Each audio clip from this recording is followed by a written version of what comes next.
Hello, everyone. My name is Edgar Guzman. I'm here to present to you guys my senior project. My senior project title is Enhancing Advanced Walking Stick for the Visually Impaired. I was working under the supervision of Professor Jenny Yu. This is from the Department of the Electrical Engineering. So I'm going to give you guys a brief introduction into why I decided to work on this specific project. Well, to begin with, there's been studies shown that there are approximately 285 million people that are considered blind. Out of these individuals, 39 are actually blind, and 39 million of these people are actually blind, and 246 million of these individuals have a severe visual impairments, which are considered blind. And 40% of these individuals tend to have an accident when walking through a new hallway using a guide stick, and 50% of these individuals tend to have an accident while using a guide dog. At a personal level, I think this number is pretty big, and the ultimate goal of this project is to reduce that number to a very minimal amount. So the way we went about this project is we decided to continue working on the walking stick, since these individuals have been using a walking stick for a very long time now.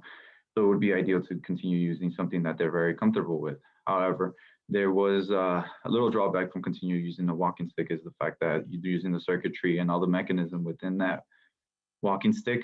It created slightly more weight to that walking stick. So when creating trials, we had the individuals first test them out and get comfortable with the walking stick before we begin experimenting. So going in depth to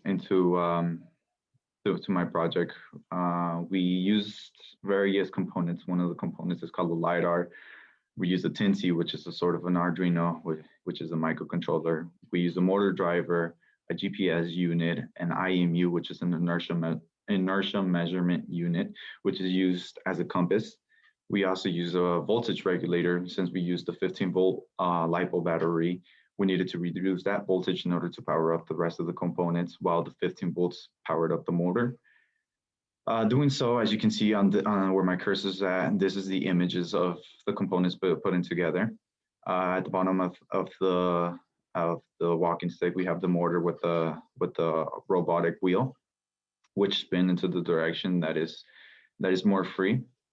So here we have a better image of what the end prototype of the walking stick looks like.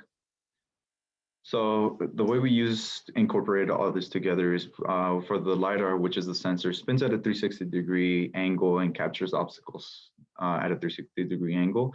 However, that's not ideal for our project because we will always be having an individual in the back of that walking stick. So that's information that is unnecessary. And therefore we recoded the code, we modified the code in order for the sensor to only read an angle from 0 to 180. In other words, only things in front of the objects. We also put a threshold detection of about 5 meters. That way it detects obstacles that are 5 meters in front of the individual. Upon being able to gather that information, we then were required to send that information over to the Arduino IDE, since we were using Python IDE to power up the motor. And then once having that information from that LiDAR, we will send it over to the Arduino. However, that was slightly complicated. We did a bit of research and came to the conclusion that due to serial port communication was the best way to do it. However, since the communication through ports is very slow and there is a lot of information being spit out by the LiDAR, we needed to modify certain things, and therefore we increased the frequency in which we send information over in order to properly have that information being sent correct. If we did not, sometimes the buffer within the LiDAR would fill up and their information will get bunched up and it would just be chaos. So therefore we increased the frequency in order to get the information from the Python IDE to the Arduino IDE, which is where the Arduino IDE controls the rest of the components.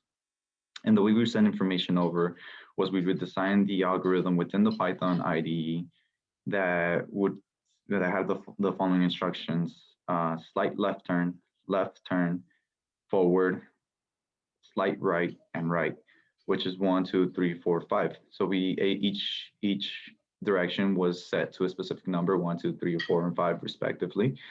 And once the decision was made through that algorithm, we would send only a specific number to the Arduino IDE through the via serial port communication. Once the Arduino obtained that information, we then created another algorithm within the Arduino IDE in order to control the rest of the components. So say, for example, we send a 1, which means right turn. We would have then the information sent over to the Arduino, and then the Arduino would read 1 and then control the motor to spin right. So that's what we did for a majority of the time. And there was we have some results here. We use this walking stick. We're walking through a hallway. As you can see, it kept the individual within the safe distance from the walls. And then we can also see that it turned into the proper directions. Of course, this slight error and noise here that prevented to look exactly very straight.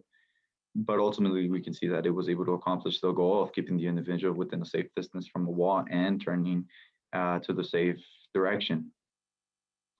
Within that information that we gathered, we then decided to take the walking stick to a step further, and that implied using the GPS chip.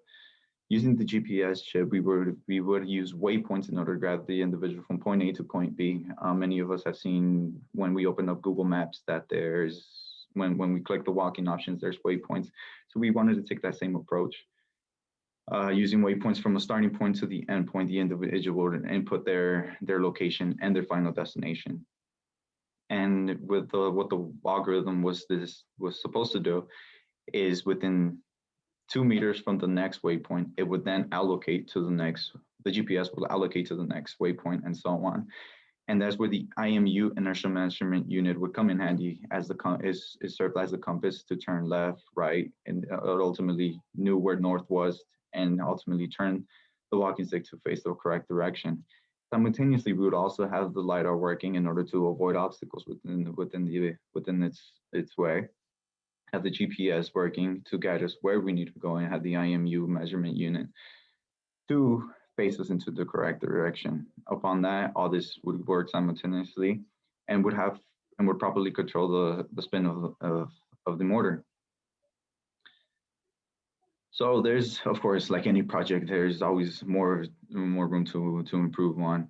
One of the things that I would definitely like to continue improving is continue using more type of sensors, since we were just using a sensor that was at our waist view, so it only detected obstacles that were within our waist view. We would also like to incorporate more sensors. Say, for example, there's stuff on your head. Maybe there's a type of elevation, for example, there's a hole or a sidewalk, and we would like to avoid those types of collisions. Another thing that we would like to implement is, since the individual is obviously blind, he cannot see. So adding a virtual assistant, meaning someone that can talk to him, someone that can say, oh, there's someone right in front of you, please be careful, or you're gonna have to make a sudden stop, before just having the motor break and then them not being fully aware that that can be, that's a scenario that can happen. And ultimately, I think this project was well performed. It was able to accomplish what we set to do. And like I said, of course, there's always room for more improvements, which we will hope to add in the future by adding more sensors, adding a virtual assistants. And finally, I would like to give thanks to other individuals that helped me work with this project. As this project started off at Stanford, one of the partners that I work with, his name is Patrick Slade, which truly helped me throughout the whole project, helped me debug and ultimately bring the project together. And I would like to thank Michael Kolkendorfer, which was my PI that helped me get into his lab and allow me to work for him. And at the bottom, as you can see here, the list of the reference of previous research that has been done, and some of that information was used for us in order to continue improving or finding better ways to improve this method of reducing the amount of individuals that have an accident or walking through a new path. Thank you.